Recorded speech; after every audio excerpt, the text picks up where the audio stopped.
नमस्कार, मैं कोमल सिंह और आप देख रहे हैं आर न्यूज नेटवर्क।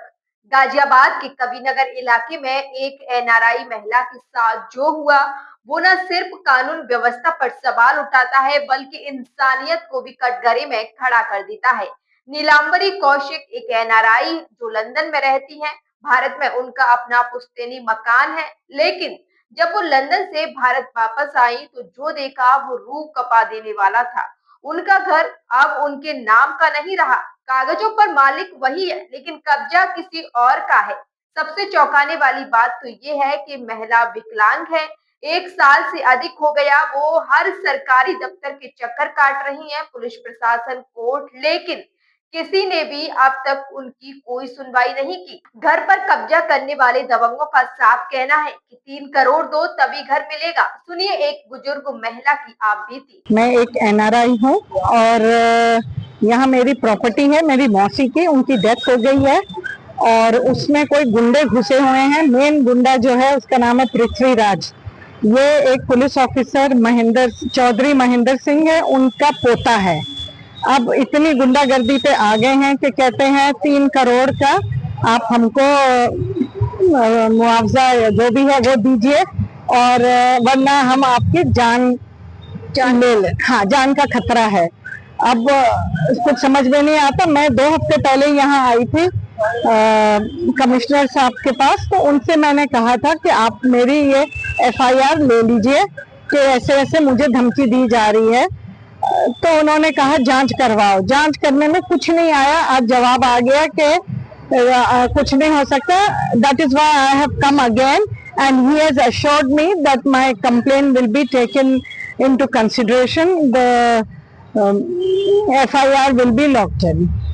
मैम, जिस तरीके से आपका मकान है उस पर जो लोगों ने कब्जा कर रखा है, तो अभी आप जैसे आप आउट ऑफ कंट्री रहते हो तो आपका आना उस मकान में होता है या नहीं होता है? बिल्कुल नहीं, हम तो डरते हैं वहां जाने के लिए भी, क्योंकि हमको धमकी दी गई है आसपास कहीं नजर भी आए तो उड़ा दिए जाओगे। मैम, जिस तरीके से उत्तर प्रदेश के मुख्यमंत्री तो ये अपने मन से बोलती है और कि हमारे यहाँ पे जो अवैध कब्जा कर रखा है या जो माफिया है उनको जड़ से खत्म कर देंगे, तो क्या आपको लग रहा है कि सीएम योगी आपको न्याय दिलवाएंगे?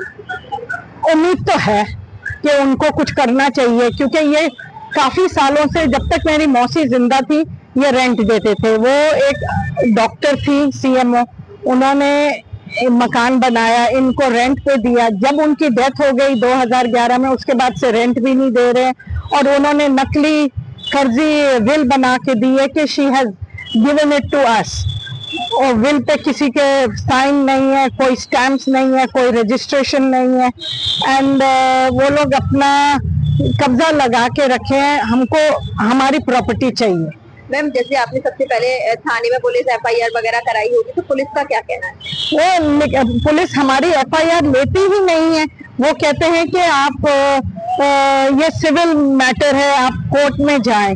लेकिन क्योंकि वो उनके साथ मिले हुए हैं, ये लड़का पृथ्वीराज, इसका जो ग्रैंडफादर दादाजी थे, वो ही वाज अ पुलिसमैन, तो उनके फेवर में वो बातें करते हैं। हम लोगों को बिल्कुल एंटरटेन नहीं करते हैं। वो कहते हैं आपका सिविल मैटर है, लेकिन कैसे सिविल मैटर है? आप हमारी जान को खतरा है। हमसे पैसे मांगे जा रहे हैं, 3 करोड़ दें तो तब हम खाली करेंगे। अब ये सिविल मैटर तो नहीं है, ये तो क्रिमिनल मैटर है।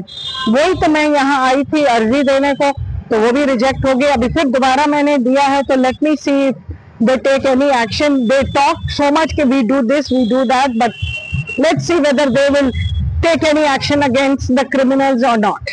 आपको क्या लगता है कि पुलिस और जो आपकी जो माफिया है जिन्होंने आपके घर पे कब्जा किया है, वो कहीं ना कहीं मिले हुए हैं?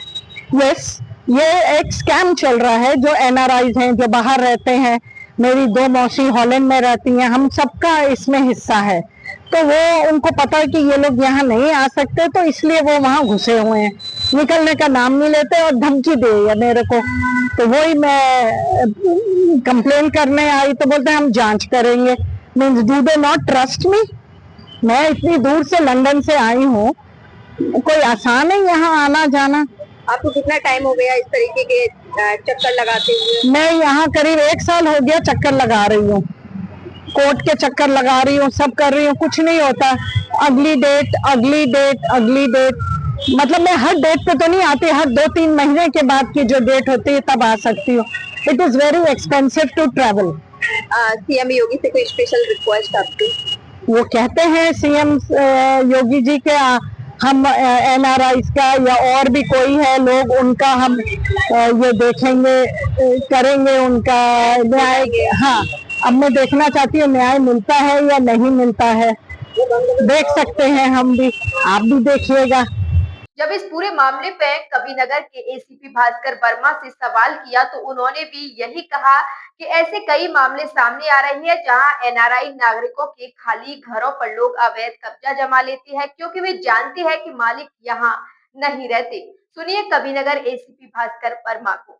एनआरआई महिला है, बुजुर्ग दिमाग महिला है, तो वो उसका आरोप है कि उसकी कोठी लगभग 50 करोड़ के करीब है, कब्जा कर ली है और खाली देने के लिए, खाली करने के लिए 3 करोड़ रुपए उससे रंगदारी के तौर पर मांगे जाते हैं और उसको बोला जाता है कि अगर तुम हाथ से ना की तो तुझे जान से मार देगी। जब वो कोर्ट में तारीख पे आती है, जब मिनिस्टर साहब से मिलने आती है तो वह बह के साय में आती है और वो कमिश्नर साहब से मिली थी तो कमिश्नर साहब ने उन्होंने कहा था कि हम उस पर गुंडा एक्ट पर ये लगा के मुकदमा दर्ज कर रहे हैं, उचित कार्रवाई की। इसमें क्या मामला है, कहना चाहोगे? ये देखिए, प्रकरण पुलिस आयुक्त महोदय के पास गया था, जिनके द्वारा जांच के लिए मुझे निर्देशित किया गया और इसमें विस्तृत रूप से जांच करके अगर इसमें और मुकदमे पाए जाते हैं तो इनके खिलाफ जो भी निरोधात्मक कार्रवाई होगी, प्लस इस प्रार्थना पत्र के प्रकरण में जांच करके अगर अपराध बनता होगा तो उसमें अभियोग पंजीकृत करके आगे वैधानिक कार्रवाई की जाएगी। सर, जैसे एनआरआई महिला है और वो विकलांग भी है, उसको जान का खतरा बताया गया है और 3 करोड़ रुपए मांगा गया, क्या इसमें कुछ आपकी तरफ से रहेगा? जी देखिए, अभी क्योंकि प्रार्थना पत्र प्राप्त हुआ है तो थोड़ा सा हमें जांच कर लेने दें तो फिर और विस्तृत हम कुछ कहने की माना जाएगी आप कानूनी कार्रवाई? बिल्कुल बिल्कुल। सवाल ये उठता है कि क्या विदेश में बसे भारतीयों को अब अपने ही देश में सुरक्षा की गारंटी नहीं है? क्या कानून सिर्फ ताकतवर के लिए है? क्या योगी सरकार ऐसे कब्जा माफियों के खिलाफ कोई सख्त कार्रवाई करेगी? क्योंकि नीलांबरी कौशिक अकेली नहीं है, ऐसे सैकड़ों मामले हैं जहां एनआरआई अपनी ही जमीन, अपने ही घर के लिए गिड़गिड़ा रही है। अब वक्त है कि शासन सिर्फ नारे ना दे बल्कि कार्रवाई करे, वरना ऐसे मामलों से देश की छवि सिर्फ अंतर्राष्ट्रीय स्तर पर नहीं, आम भारतीयों की नजर में भी धूमिल होगी। तो फिलहाल के लिए बस इतना ही। ऐसी ही और बड़ी खबरों के लिए देखते रहिए आर न्यूज नेटवर्क।